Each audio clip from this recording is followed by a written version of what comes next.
Katie, you could take it away. Thank you so much, Rachel. I really feel like everybody in their lives need to have someone like you introduce them, just to like really give them a boost of confidence. That made my day. Thank you. And hello to all of you. I'm so excited to be here. And Rachel's intro really teed up what we're talking about today so beautifully and helps me lay the backdrop for who I am, where I came from, how I got here, because it's been a very interesting path. I basically started out as an attorney and learned very quickly that commercial litigation wasn't for me. And so I decided to try to do something with my law degree to help people. And so I joined FEMA as an attorney. If you don't know, FEMA is the Federal Emergency Management Agency. And that was my introduction to emergency management. And I joined about 4 weeks before Hurricane Sandy. And my boss, who was the head attorney for the region, left 2 weeks before Hurricane Sandy. So when the hurricane hit New York, I was the only attorney for the entire agency in the state of New York. And I was like sitting there with like my little intro binder, like, who do I call? What do I do? I have no idea. But for me, that was amazing. That was a trial by fire that lit something in me that helped me learn that emergency management was something that I was interested in. Risk management was something that I wanted to do. Fast forward, I left law, became a full-fledged emergency manager, helped NYU Langone build their program, and then decided to go out on my own and help companies and colleges do this for themselves. So building readiness programs from the ground up. And as I started working with these companies, what became very clear was that as I was working with the presidents and the C-suite, we were trying to push down this information, but it wasn't taking because there was nothing underneath the people underneath weren't ready to receive it. They weren't existing in a place of being aware of preparedness, being resilient themselves. And there was a lack of a culture of preparedness. And each client that I worked with, this sort of became more and more cemented for me that without resilient individuals, an organization can't be resilient. And then I lived through the freeze in February of last year in Austin, Texas. And let me tell you, I think most people on this call are Northeasterners. Let me just say, watch Texans deal with snow, and you will never, ever feel bad about yourself ever again. They were completely unprepared. And I mean, from the most basic things, people didn't have shovels in their homes. Forget about salt or sand. People were completely flat-footed. And then the city was too. I mean, there were no plows. They were using construction vehicles to clean the streets. And the thing that became the most troubling to me was that friends that I met in the last few years since moving here were reaching out to me in desperation, saying, Katie, I don't have any food in my house. What do I do? We haven't had power for 3 days and I have a baby. I don't have any hot water. I'm totally at a loss. And it was just a wake-up call for me that especially the women in my life were not in a position where they felt confident and courageous in their ability to take care of themselves in these types of adverse situations. And so at that moment, I decided I'm going to pivot my business and I'm going to spend some time really trying to engage individuals and families in developing resilience for themselves. Because if we start doing this at the singular level, we're in a much better position to achieve it at a company, at a community level, and eventually at a country level. And, as a former FEMite, I can say affirmatively, I'm not inventing a lot of this. FEMA has been pushing personal preparedness for a long time. But the issue with their messaging is that it's usually coming from this place of fear, number one. And number two, anything coming from an organization like FEMA or like a government entity, it's really hard for it to not feel prescriptive, like you better do this or else. And all of what they're teaching is sort of boiled down to buy a kit or, get this commodity, this thing that's going to be the key to your survival. And reflecting on my experience as my side gigs, which I forgot to mention, along the way, I became a health coach and a meditation teacher and a yoga teacher and a personal trainer. And in reflecting on all of those things that I learned along the way, I realized that personal preparedness really belongs in that wellness sphere. It's the greatest form of self-care that we can invest in, that we can give to ourselves. And marketing it as something that you have to do and something you have to check off your list, it's never going to get any traction. And so this has given rise to the work that I'm doing now. And my effort is to teach resilience from a holistic perspective and talk about, instead of commodities that you can buy, which if that's what you're into, there's a sample list on my website. You're welcome to check it out. Those resources do exist. But what I'm more concerned about is helping you develop the capabilities and the confidence to ask the right questions and take the right actions when you're faced with adversity. So before we get into teaching, I'd like to start with a little meditation. I think it's a really great way for us to ground and center. And the meditation that I'm going to walk us through today is, I like to call it an earth witnessing meditation. So it's derived from the earth witnessing mudra. If you've ever seen a Buddha with sort of one hand in his lap and then the right hand dangling over his knee, touching the earth, this is the earth witnessing mudra. And it represents the moment when Buddha was achieving his enlightenment and called out to the earth goddess as a witness. And so what we're doing today is calling upon the earth as a witness as we step back into our nature as people who know how to survive, as people who know how to thrive, as people who know how to be adaptable and flexible in the face of adversity. And at the same time, I want to call on those resources that are within us and underneath us and draw on that strength and nourishment from the earth. So I invite you to shut off your camera while we do this. It won't be very long. It'll just be a few minutes and I'll guide you through it. So if you're not a meditator, have no fear. And I'm going to give us a little tune to get started. But while I'm pulling that up, just get yourself nice and situated. I like to be as close to the ground as I can be. You can sit on a chair if that's more comfortable for you, but I like to try to sit on the ground and really spread yourself out. Don't feel like you need to be in a tiny ball. Take up space and really feel the connection between yourself and the earth.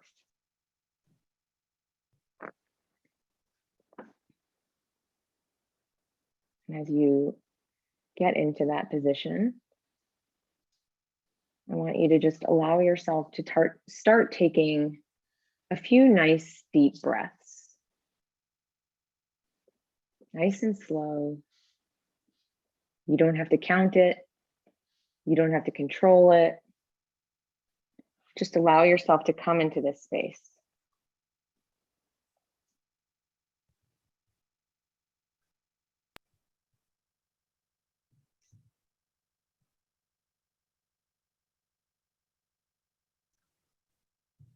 Eyes to close.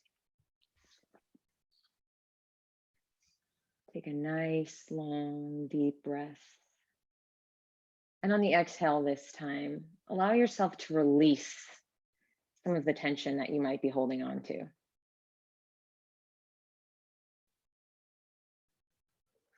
On the next inhale, I want you to allow one of your hands to come to the ground and the other hand to just rest in your lap. And as you exhale, just settle into that mudra.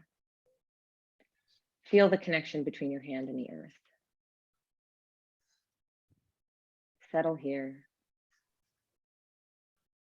You're connected, you're supported, you're grounded.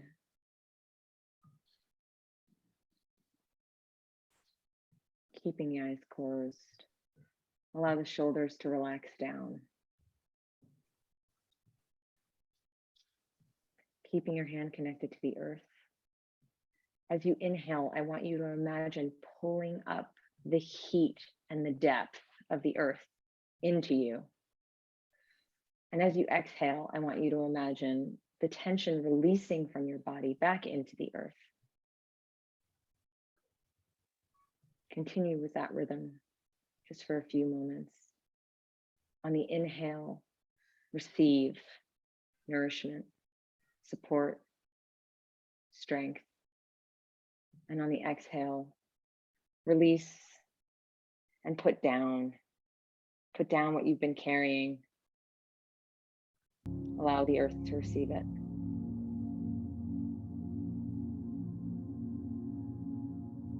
On your next inhale, I want you to imagine pulling up a tree root from underneath you, imagining the strength that comes with that root. And then as you exhale, allow those roots to descend back into the earth deeper than they were before, feeling yourself become connected to the earth beneath you.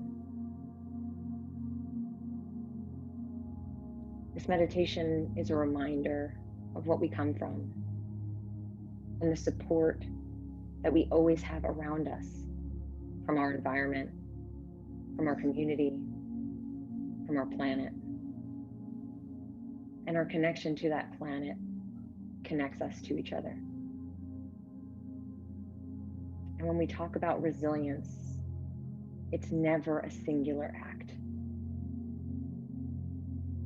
What we do to cultivate our own resilience starts a ripple effect that impacts the people that we love, the people around us, people we don't know and we've never met, but we're amplifying the energy around ourselves and our capacity to take care of ourselves and each other.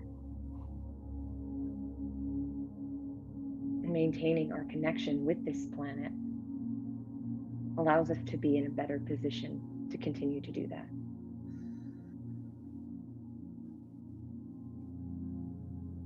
Keep that connection to the earth. Allow that hand to flatten if it's not already. Feel the palm connect with the ground. On that inhale, allow yourself to take more of the earth within you, more of that support within you. And on the exhale, imagine your root system spreading out around you, growing wider and deeper.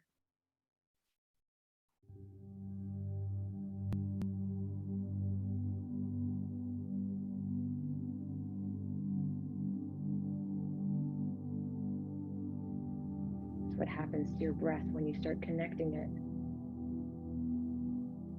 to the power of the earth underneath you. And when you imagine it releasing that which is not yours, that which you're not meant to carry,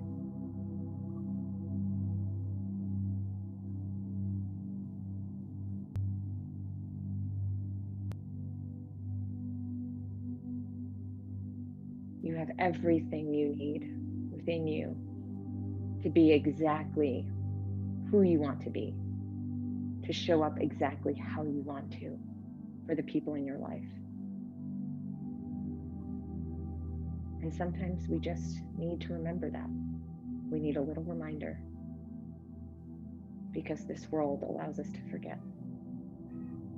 And it convinces us that our power comes from without us instead of within us.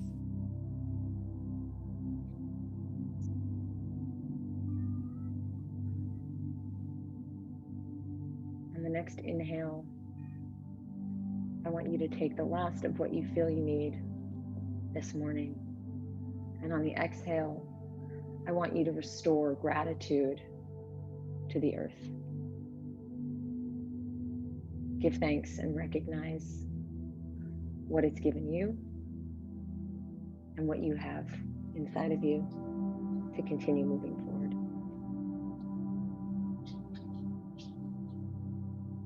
And you can release the mudra and allow your hands to just fall to your waist, your lap, wherever they fall comfortably. Keep your eyes closed.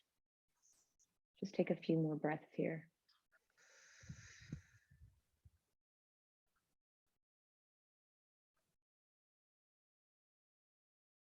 Now, keeping your eyes closed, I want to just walk you directly into a visualization. We've connected to the earth. We've connected to ourselves. And now I want you to think about a moment in your life when you faced a difficult situation And I want you to visualize a moment when you or somebody that you love, somebody that you know, demonstrated resilience. And I want you to really allow this vision to come into view, get super clear about it. Who was this person? Where were they? What were they doing? What was it about them that makes you feel they were resilient? What actions were they taking? Just take a moment and visualize that moment, whether it's you or somebody else. And really allow it to come into view.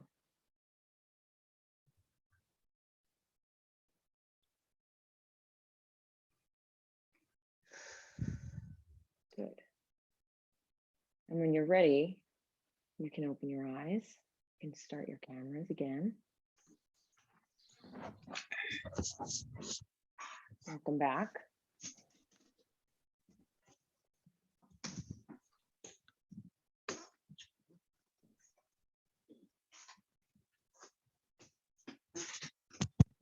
And I'm going to drop a link in the chat with a little guide for all of you.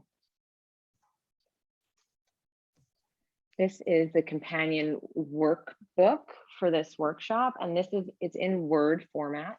I'll also give you the PDF in case you want to print it, but I'm giving it to you in Word so that you can write right in it if you want to on your computer.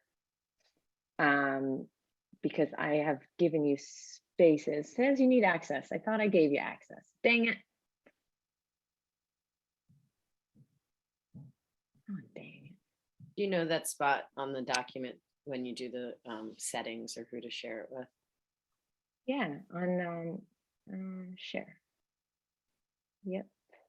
Anyone with the link can view it. Should be. Sometimes it doesn't. It's I know it doesn't. It's anyone with the link. Okay, let's do this again. Let's see. My dear ones, try that one. Got it. Thank you. I'm going to give you the PDF too for any printers or anybody who just wants to look at it in PDF.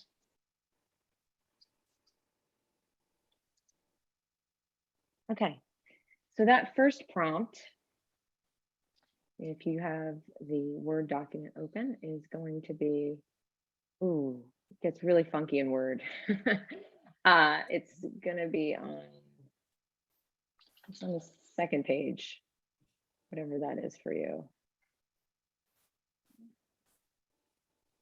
So just take a moment and either just write notes down in your notebook, or you can write in this document if that's what you feel like doing today, and just write a bit about that reflection on who this person is, you or someone else, and what made you resilient in that moment.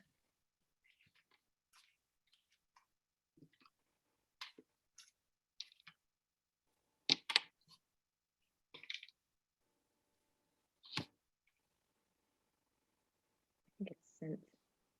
I think this one's the PDF. I think it sent you the Word twice. So this one's the PDF.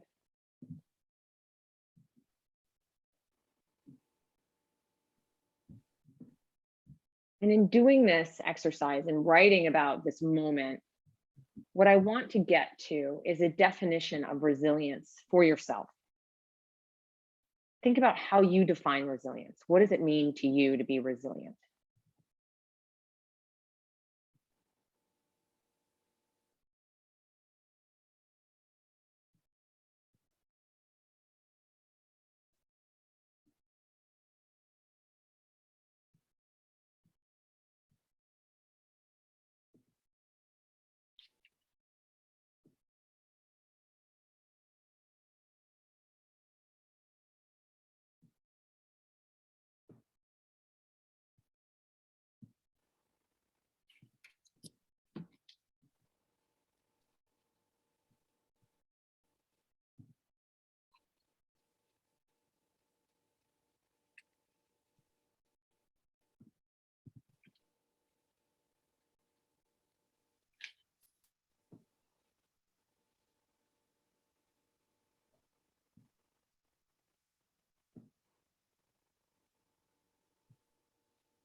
Look up when you're done.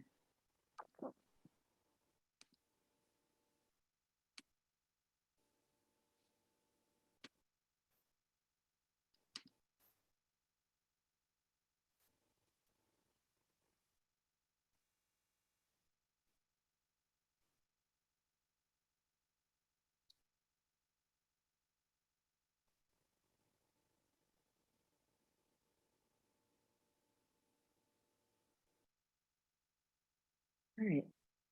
Does anybody want to share either that moment, that reflection, a little bit about that, or your definition of resilience?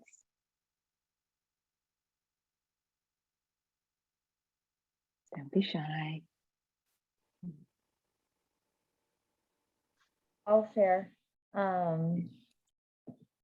So for me, it was recently, and I just found myself able to forgive someone who had hurt my daughter, and like it was a vicious, my daughter had been hurt, but the person who hurt her had been hurt, and so it was just this chain reaction of events, and that other person was not an adult, and I've been able to let go of a lot of the anger, and I've been able to have compassion for that person who hurt my daughter and forgive her. And like, there's just so much peace with that I've been able to do that. Incredible. And that feeling of being able to release that anger and finding that forgiveness, for you, that's what resilience looks like. Yeah. I love that. That's such a great example. Thank you for sharing. Anybody else?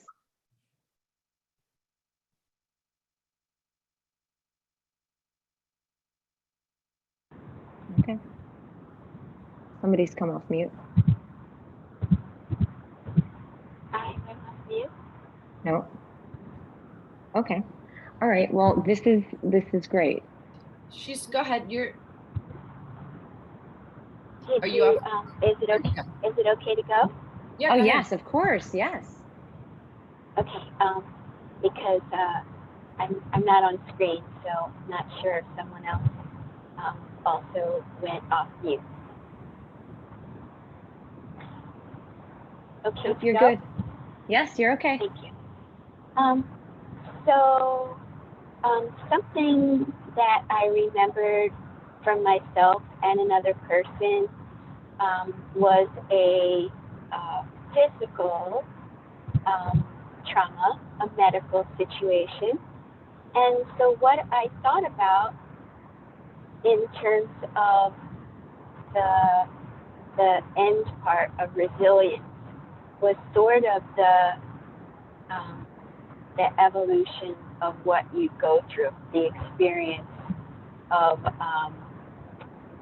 like the sequence of it. That's what I'm coming to mind with the words for that. And I thought of that there is a fear. So there's fear, and then there is, let's see, I don't know if I'll get the sequence right, but I'm thinking of acceptance and faith, having faith that you're going to be okay, and a trust, and that moving forward, like everything will be okay, kind of thought, and I mean, I guess it's a survival kind of thing,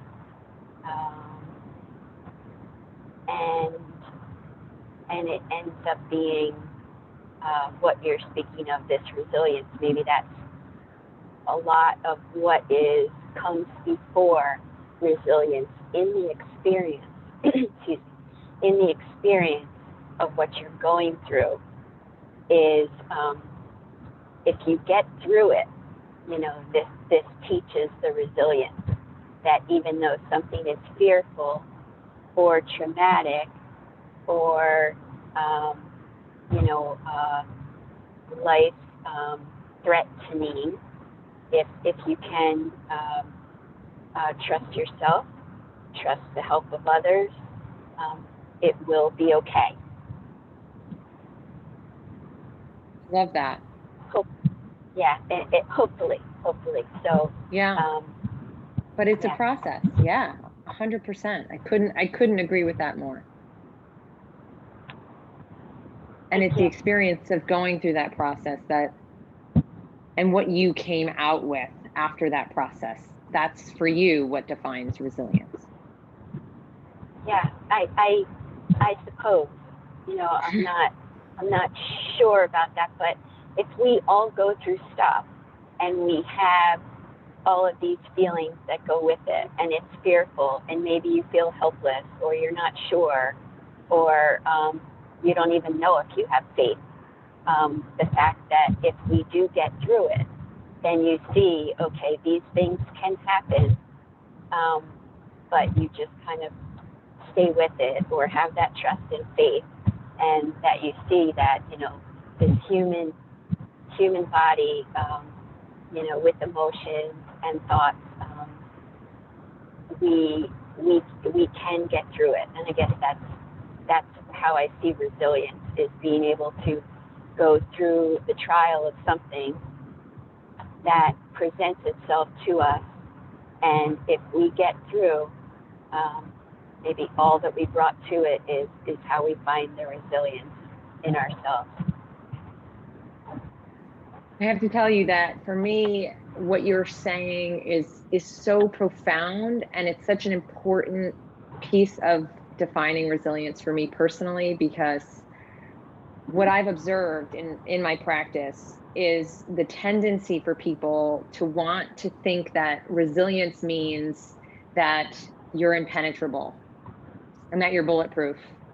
And that sort of goes along with our culture. You know, we honor busyness, we honor grit, and inherent in what resilience is vulnerability. The dictionary definition of resilience is rebounding from an impact. That means you need to be soft enough, human enough, to experience an impact. And it's how we respond to that impact and grow from that impact that defines our resilience. And so when I think about resilience, I have a similar concept, that it's this process of getting through an impact, not experiencing it, and coming out the other side with lessons and tools and growth, so that we're in a position better than we were before to deal with adversity. And on page 3 of the PDF, and I'll just I want to avoid sharing my screen as much as I can, but if you guys want me to put it up, if you're not opening the PDF, I have the resilience pie. And this is how I like to think about resilience, because it's not a singular characteristic. It's not a concrete entity that is defined narrowly. There are all of these pieces that go into our resilience. And for each person, the ratio of combination is going to be different. So we have social resilience, that's how we relate to each other. So in that example, Sarah, that you gave about forgiveness and finding a way to let go of that anger, that was a demonstration of your social resilience. That was how we interact with each other. Our psychological resilience, so our mindset, our perspective, you know, and I'm sorry, I don't have a name for who was on the phone. Who was that? Patty. Patty. So Patty, talking about, yes. That's okay, but talking about processing that fear and deciding for yourself what your faith is, if you have any faith, facing that question, that's our psychological resilience, getting ourselves to a place when we're dealing with adversity that we're saying to ourselves, I'm going to get through this. Our emotional resilience, how we react to things, whether we're able to sort of adapt those emotions. Our practical resilience, that's the stuff about, you know, creating emergency plans, stockpiling supplies, having insurance, thinking about end of life situations with our family members, our physical resilience, how we take care of our bodies, including everything from exercise to sleep, our personal resilience, how we take care of self, our self-love, our self-worth, our core values. And all of that comes together to make my pie of resilience, which this was originally a resilience ragu, with credit to my Italian grandmother. But for Thanksgiving, I have turned it into a pie because, we've got to be on theme. So in your workbook, the next page, I invite you to do a little bit of a self-assessment here. And now there's no wrong answer. This is not intended to be judgment. This is just an opportunity to do a little bit of self-inquiry. You've just learned these concepts for the first time. So don't feel bad if this feels a little bit out there. You can take your time with it, but I just want to give you a few moments to think about this. I want you to give yourself a grade on a scale of 1 to 10 for each area of resilience.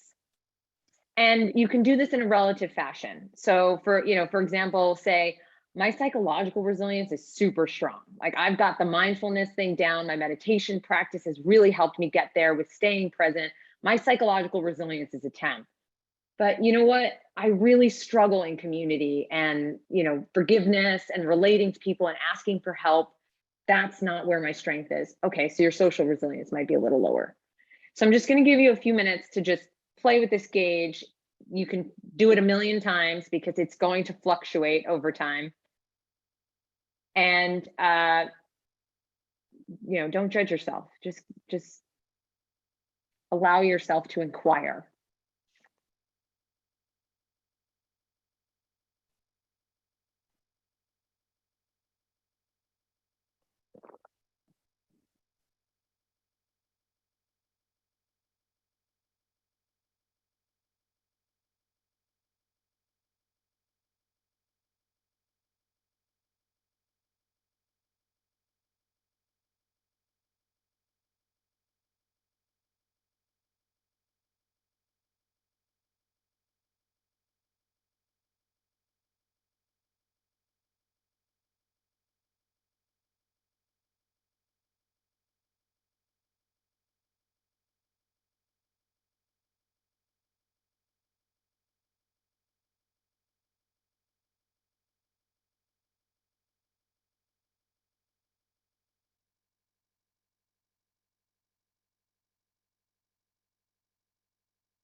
Okay.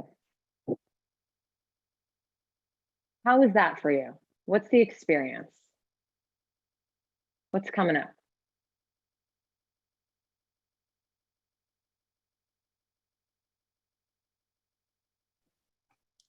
So what's coming up for me, as I've kind of done something similar to this in the past, and I knew that my emotional and psychological resilience was not good.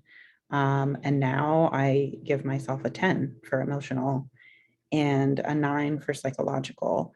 So I've really been putting in some work on meditating and connecting with myself and connecting socially as well, and involving myself with these workshops and some other things in the community. And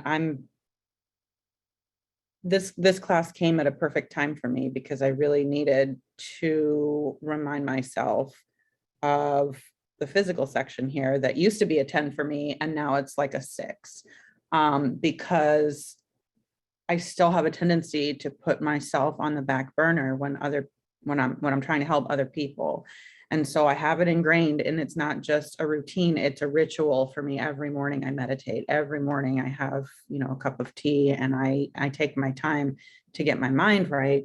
But as I'm tired because my grandmother's in the hospital and I'm traveling back and forth, oh, I didn't have time to do any yoga today, or, and I just had surgery a couple of weeks ago. So I'm not forcing myself to do that physical activity that I know my body needs and will respond well to, and it'll help me sleep better. And it does have a whole cycle involved with it. So that is a good point of reflection for me to see that, yes, I've done well. I've focused on areas that I was doing poorly in previously, but now I'm lacking in some others. So it's all about finding balance, I think, to stay resilient. Erica, I have to ask you two questions. Well, Sure. number one is just an observation because I want to know how you scored yourself on personal resilience. Personal, I gave myself a 7 Okay. You want to tell me why? because I know I could do better, but I'm doing much better than I used to.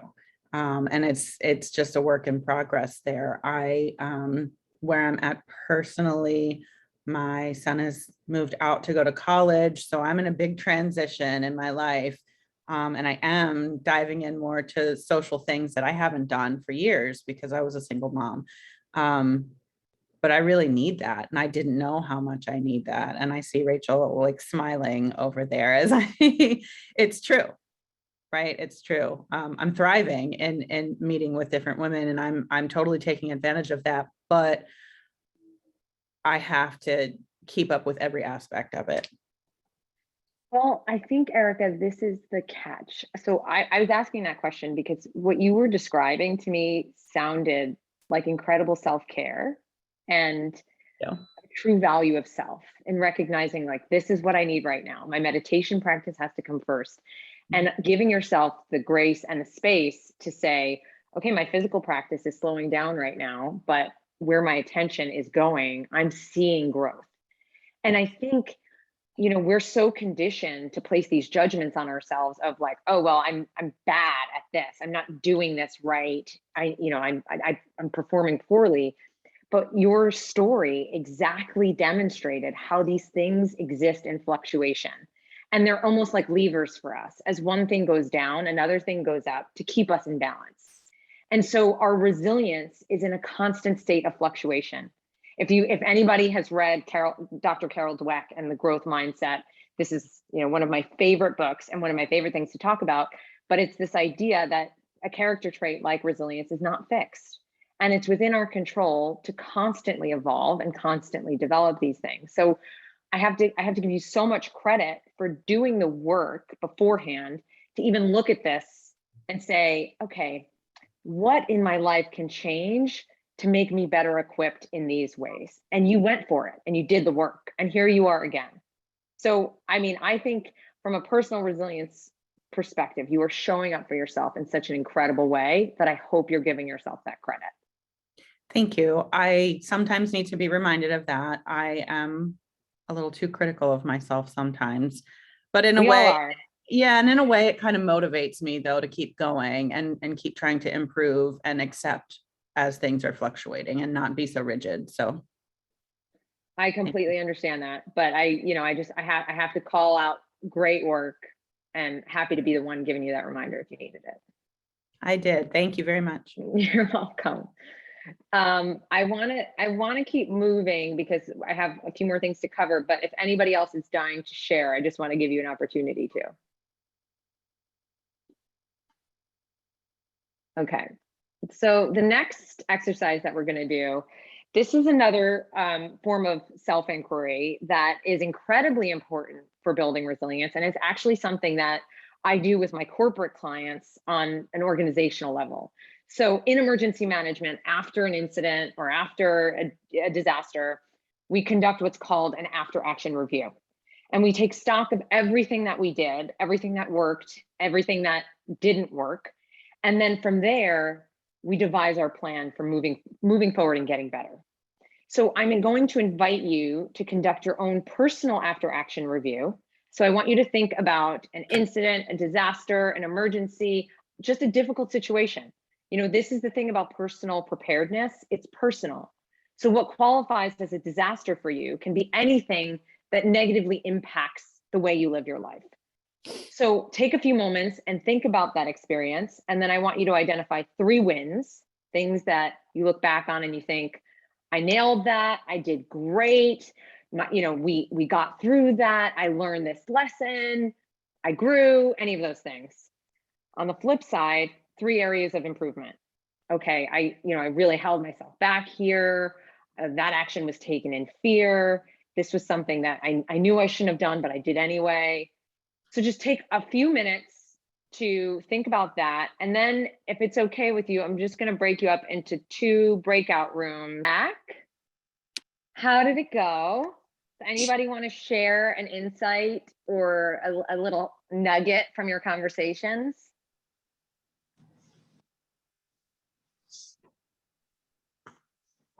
Don't have to. We could keep moving. Yes, Erica. I'll share because I I started and Sarah lost a little bit of connectivity. So I started to explain what we were actually doing, and then I just started with mine and took up all the time. So I apologize. The other 2 didn't get to go. But I did. These things are never long enough. I know, but I did discuss a little bit of what's going on with my grandmother, and then like my wins in this situation. I've been able to provide great support to my grandmother and also to my aunt. And I have really had a clear mind, and I've been able to manage my emotions in dealing with the hospital and the caseworkers and the doctors and just everything that's going on. As far as areas of improvement, I do not have the greatest family history. My mother and I have not spoken in years. Her sister is in the another sister is in the same boat.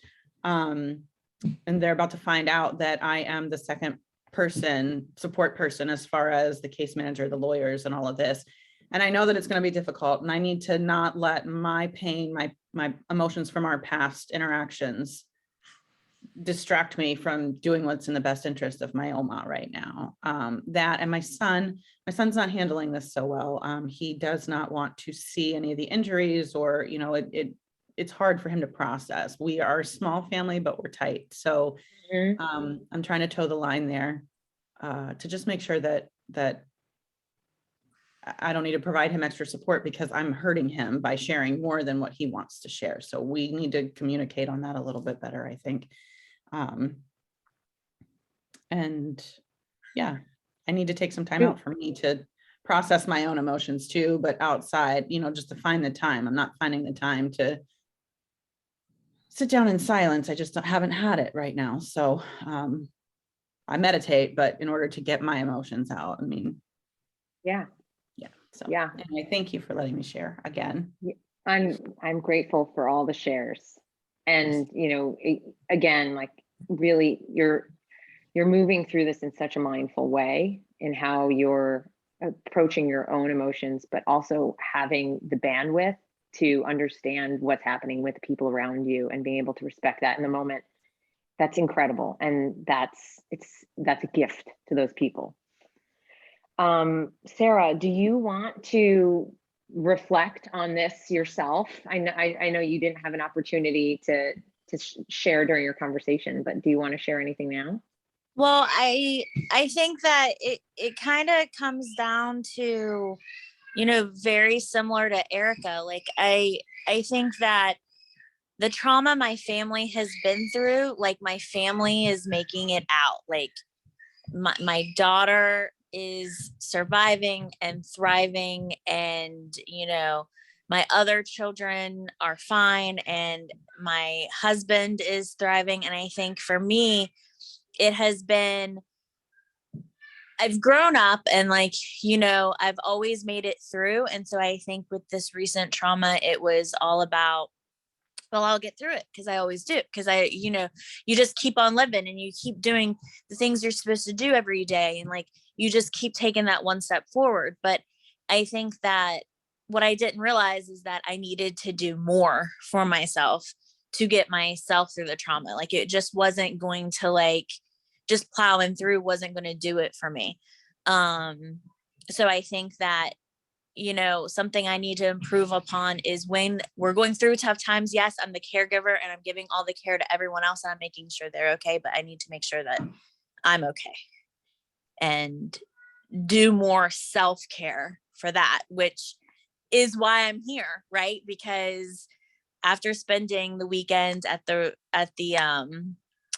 Rise retreat, like, it was just like, okay, I have to keep doing this. I need to keep up this momentum. I love that. And I'm so happy that you're giving that to yourself. I say that there are 2 ways of coping. You can either cope continue operating per expectations, Mhm. or you can catapult our personal evolution. And that's what you're doing. Sitting there saying, you know, forging ahead with business as usual is not getting it done here. I need to take time to fill up my cup so that Right. I can actually be present for people the way that I want to. Thank you for sharing that. No, thank you for letting me. Go ahead. Oh, of course. But I want to, Kai and Sam, I don't think we've heard from you. I just want to give you the opportunity to take the floor if you'd like to, but no pressure if you're not into sharing today. No, it's okay. Okay. Hi. Hi, Kai. Thank you. English is my second language. I couldn't follow everything, but Okay. I really the theme resilience. I like it, and by accident, with the break room, I pushed the button and I couldn't talk to Patty No. completely.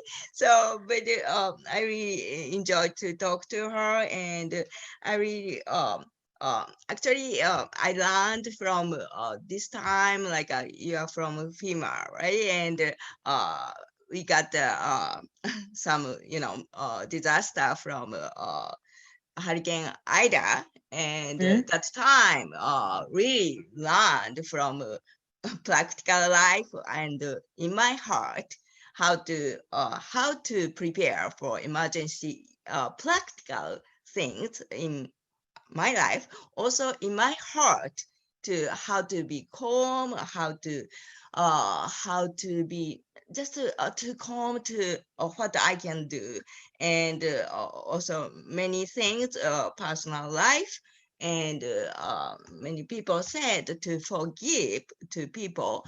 That's very important, because I want to be happy. To what resilience that mean to me is how to be happy in my life. So that really one element of forgiveness is very much important, because let go and to compassion really important. So really enjoyed this session. Thank you very much. Thank you so much for sharing, Kai. I really appreciate that. Okay, so we are 1 minute over, and so I'm going to skip the next page of our workbook and invite you to do that for yourself.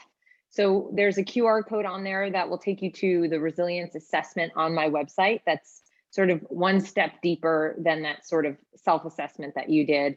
And this is really just doing an inquiry about your preparedness. And I'm not just talking about emergency preparedness.